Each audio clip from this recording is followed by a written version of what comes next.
Subscribe to our YouTube channel and press the bell icon to get the latest updates.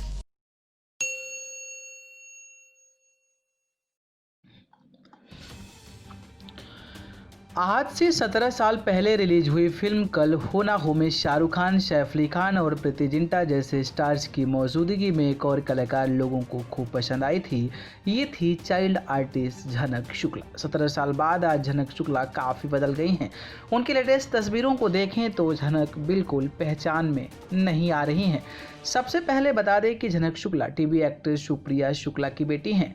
Supriya ने अपने Instagram account पर झनक की ओर से पोस्ट शेयर किया है। इसमें झनक ने अपने एक्टिंग करियर की शुरुआत से लेकर अभी वे क्या कर रही हैं इन सभी बातों को मेंशन किया है। उन्होंने लिखा है, टीवी से मेरा नाता काफ़ी पुराना रहा है। मेरे मम्मी पापा इंडस्ट्री में काफ़ी समय से काम कर रहे हैं, इसलिए टीवी की दुनिया में कदम रखना मेरे लिए ज़्यादा मुश्किल नहीं था। जब मैं छोटी थी तो अक्सर अपनी मम्मी के साथ शूट पर जाती थी, वहीं से मेरे एक्टिंग करियर की शुरुआत हो गई थी।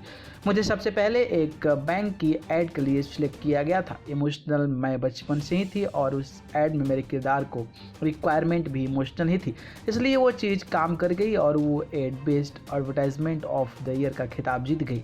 उसके बाद मुझे मेरा सुपरहिट शो करिश्मा का करिश्मा मिला। मुझे याद है कि मैं करीब 7 साल की थी जब पापा मुझे सेट पर लेकर जाते और सब कुछ वहीं मैनेज करते। एक्टिंग मेरे लिए इतना मुश्किल काम नहीं था, मुझे बहुत आसान लगता था। सेट पर काफ़ी मस्ती होती थी, मुझे स्कूल का भी इतना प्रेशर नहीं था। मेरे टीचर काफ़ी कॉर्पोरेट करते थे। पढ़ाई मेरी हमेशा जारी रही। एक शो हिट होने के बाद मुझे और काम मिलने लगा था। कल हो ना हो जैसे बड़े पर्दे के फिल्मों से लेकर हॉलीवुड की film one night with king जैसे फिल्म में भी काम करने का मौका मिला, लेकिन फिर भी पढ़ाई मेरी पहली प्राथमिकता रही। मैंने टीवी से ब्रेक लेकर अपनी पढ़ाई पर ध्यान देना शुरू किया।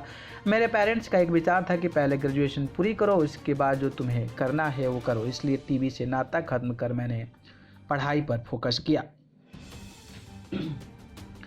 चूँकि इतिहास में मेरी दिलचस्पी अधिक थी, इसलिए मैंने अपने मास्टर्स भी आर्कियोलॉजी में की। मैंने सभी काम का तनाव महसूस नहीं किया। बचपन से मैं ज़रूर बोलती थी कि बड़ी होकर एक अभिनेत्री बनूंगी, लेकिन अब समझ आया कि एक्टिंग कितना मुश्किल करियर ऑप्शन है। मैं अपने मम्मी को दिन रात शूट करते देखती हूँ तो उसी से समझ जाती हूँ कि ये कितना कठिन है। कुछ लोग मुझसे पूछते हैं कि एक्टिंग करियर में वापस आने का कब मन कर रहे हो तो, लेकिन मैं सच बताऊं तो एक्टिंग को मैं एक लंबे कैरियर के तौर पर नहीं देख सकती, क्योंकि एक न एक दिन आपकी जगह कोई और ज़रूर लेगा। बिजनेस में पोस्ट ग्रेजुएशन डिप्लोमा चल रहा है।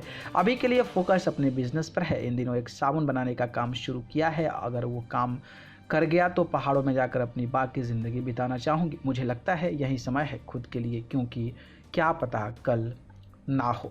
झनक शुक्ला ने 2003 में फिल्म कल हो ना हो से बतौर चाइल्ड आर्टिस्ट एक्टिंग डेब्यू किया था। फिल्म में उसकी मासूमियत और डायलॉग डिलीवरी ने लोगों का दिल जीत लिया था। इसके बाद झनक 2006 में फिल्म डेडलाइन सिर्फ 24 घंटे और one night with the king में नजर आई थी।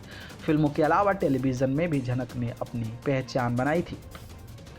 झनक शुक्ला ने टीवी सीरियल करिश्मा का करिश्मा में रोबोट का किरदार निभाया था। सोनपरी हातिम गुमराह में झनक चाइल्ड आर्टिस्ट के तौर पर ही नजर आई। बाल कलाकार के रूप में उन्हें खूबसूरत शोहरत और प्यार भी मिला था। अब भले ही झनक बॉलीवुड और टीवी की दुनिया से दूर है, पर सोशल मीडिया पर वे काफ़ी ज़्यादा एक्टिव होती हैं। समय के साथ साथ उनका लुक भी काफ़ी बदल चुका है। न्यूज़ रूम से न्यूज़ लाइव की रिपोर्ट।